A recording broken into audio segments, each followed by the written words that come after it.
Mental professionals of Reddit, what is the worst mental condition that you know of? Hey people of Reddit, welcome back to the channel. Today we embark on a journey through the enigmatic world of mental health as we uncover some of the most profound insights shared by mental health professionals. We dare to ask the question, what's the most challenging mental condition they've encountered? Get ready for some real talk as they share their most challenging experiences dealing with the human mind. So grab a seat because this is about to get real. Before we start with the first story, please hit a subscribe and ring the notification bell to stay updated with us.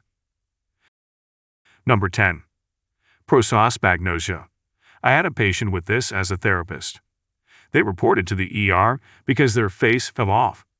The only thing therapy could accomplish was to teach patient how to use other markers to identify people. Capra syndrome. The idea that the people around you were replaced with imposters. This one is absolutely hell on everyone. And in neuropsych, definitely primary progressive aphasia. Basically, you aggressively lose the ability to speak and understand language. I had a patient once that was late to their appointment, and when they finally got there, they were pissed because none of the signs were in English. They failed all of their language tests but passed all the other markers to rule out dementia. This person was an avid runner, vegan, perfectly healthy, and would likely go on to never be able to speak or understand anyone speaking to them within 5 years or so, yet live a long life due to no other health concerns. Edit to add, since I'm being downvoted, I will say my prosopagnosia patient had sudden onset severe case. They were fine and then happened to walk past a mirror at work, and they couldn't recognize any facial features that they could identify themselves by or any of their colleagues. They were brought to the ER in a panicked state, and their chief complaint was just that their face fell off, their exact words. The panic feeling and the severity of this case was what made it a top 3 for me. This particular patient had a small stroke to cause this disorder and subsequently spent 3 years in a treatment facility recovering as best they could.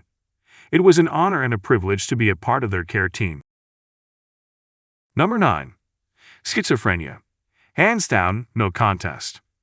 90% disability rate, 30 years shaved off of natural life expectancy, astronomical suicide rate. Common comorbidities include both mental health and physical disorders. Some people still think schizophrenia is DID, which obviously it is not multiple personalities, but a less ignorant yet even more common misconception is that schizophrenia is a monolithic disease. It shares underlying biology between that cause it. The reality is that schizophrenia is nothing more than a cluster of symptoms, and there are many different pathologies that can lead to those same symptoms. Part of the reason schizophrenia has a reputation for being the be-all and end-all of insanity. You cannot go more crazy than schizophrenia. It does not exist. Schizophrenia is the end of the road for all madness. ETA. This blew up. Apparently, it could use some clarification. The thing that makes schizophrenia so dangerous is not the disease itself necessarily, but because it almost never exists in a vacuum and isolated from other disorders. The extreme amount of comorbidities with schizophrenia, including practically every other mental illness and some physical illnesses, is what makes it such a killer and the major contributor to shaving decades off of someone's lifespan. Many people with schizophrenia will self-medicate for their symptoms, and substance abuse definitely does not help. That's not even mentioning the meds. They suck ass, even if they work to control psychosis. The side effects are legendary for how awful they are. You pack on the pounds like it's nothing, some of them can cause diabetes to manifest, and any number of other terrible side effects, akathisia, a perpetual restlessness. It is the be-all and end-all of madness because it bleeds into everything. Edit 2. I was trying to not out myself here, but the number of tokens in the comments attempting to use their own experience to dismiss the struggle of all schizophrenics is really bothering me. I have schizophrenia. I have for 18 years. I've worked in mental health for only 3. Unlike these supremely lucky ones who spread trivializing bullshit from TikTok that it's not that bad, schizophrenia destroyed my life. It burned it all to ashes. I was subjected to dehumanizing, humiliating things that are common for schizophrenics to experience: police brutality, public humiliation and ridicule, etc. It took me over a decade to get back on track, to rebuild from nothing. I must admit, I did have a flowery view of schizophrenia, thought with the right approach, there's hope for anyone. If I did it, anybody could do it. Until I started working in mental hospitals. There are people there who genuinely have no hope of recovery, stability, or happiness. Their schizophrenia is degenerative, almost like Alzheimer's. Interventions are of limited effectiveness, if even at all. That's when I realized I'm one of the lucky ones. My patients tend to be a lot less fortunate. People like to pretend those people most severely affected by schizophrenia simply do not exist, out of sight, out of mind. However, they do exist, and their struggles are very real. The most real, even. Schizophrenia destroys lives, families, friendships. It is an insidious disorder that can adapt to resist treatment, something no other psychological condition does. It warps the very fabric of reality itself for those who suffer with it. Anybody who says it's not that bad is so full of shit that it's spewing out of their mouth. And to everyone in the replies who attempted to use their own experience with schizophrenia to trivialize or dismiss this nightmare, you should all be absolutely ashamed of yourselves, every single last one of you. Honestly, it's disgusting. Come see the patients I do.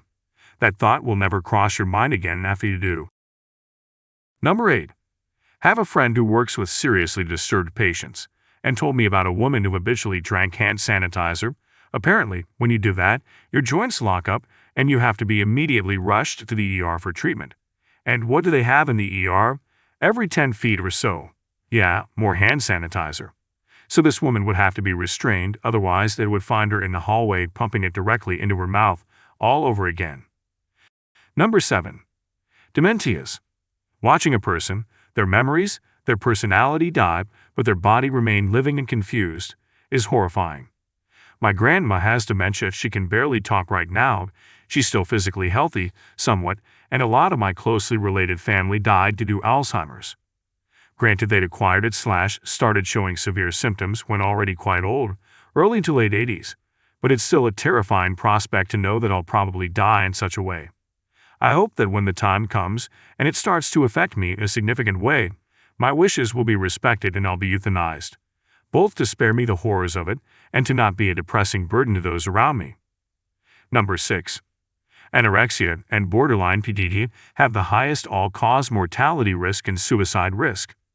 Both reduce life expectancy by about 20 years, and if they're in combination with other disorders, substance abuse, etc., even more than that.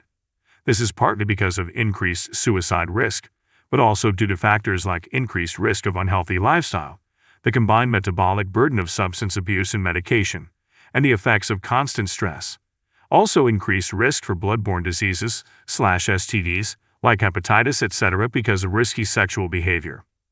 10% of people with BPD commit suicide. For BPD, this percentage is skewed heavily towards men. 20% of men with BPD commit suicide, but only 5% of women. This is at least partly because men often choose more immediate methods like jumping or firearms.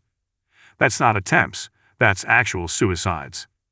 More than 3 out of 4 people, 79%, with BPD attempt suicide at least once in their life. Number 5. Clinical depression. Sitting in a room with someone and you can feel the void around them. It's like a complete emptiness.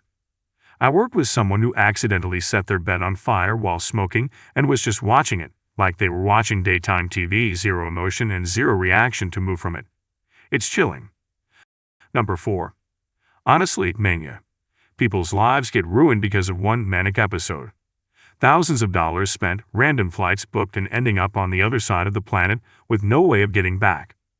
I think a lot of people think mania is this super exciting, fun thing, even if it's destructive. For me at least, that couldn't be further from the truth. It is excruciating. I'm grateful my medication works because I definitely don't have it in me to survive another manic episode. Number 3. Delusional parasidosis comes to mind with this prompt. I've watched a patient go to well over a dozen doctors trying to get confirmation that they're parasite-ridden. After countless stool samples, blood work, labs, scans, biopsies, etc., she clearly didn't have any but remains convinced. A friend of my mom's ended up with something like this after getting into the wrong kinds of drugs. She was convinced that there were little bugs in her face. Absolutely convinced. She'd pick at her face day and night. Picked her face skin off bit by bit until the sight was horrific. She got clean for a little while, came to her senses, and stopped picking. But the damage was done. Her entire face was scared. Number 2. Though not a medical professional, during my brief time working at an outpatient facility, I encountered a patient with body integrity identity disorder, BID. Convinced that his arm wasn't his own, he consistently described it as feeling like a stranger's limb. His intense desire to have his arm removed led him into a deep depressive episode, culminating in a self-mutilation attempt that ultimately needed amputation. Post-surgery, he claimed to finally feel a sense of peace. However, I love the job, so I don't know the lasting impact on his mental state from the surgery. BID is still a relatively unknown identity disorder and doesn't have many treatment options so far. SRIs are usually given to alleviate depressive symptoms, but it doesn't always seem to help. Going through something like that just seems like an awful experience. Dealing with those obsessive thoughts non-stop, that's gotta mess with your head big time. Number 1. Cotard delusion. I'm a nurse and had to take care of a huge man with this condition.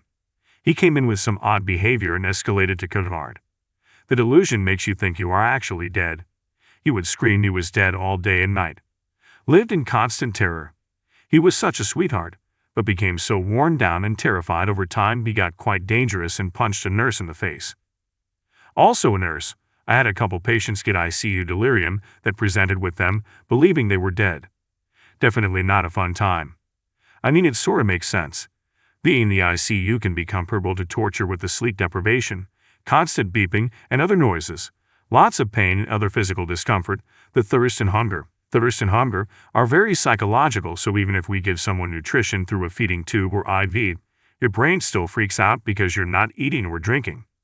And so for some people, if you wake up, don't know where you are, and you feel like you're being tortured, reasonable enough to assume you are in hell.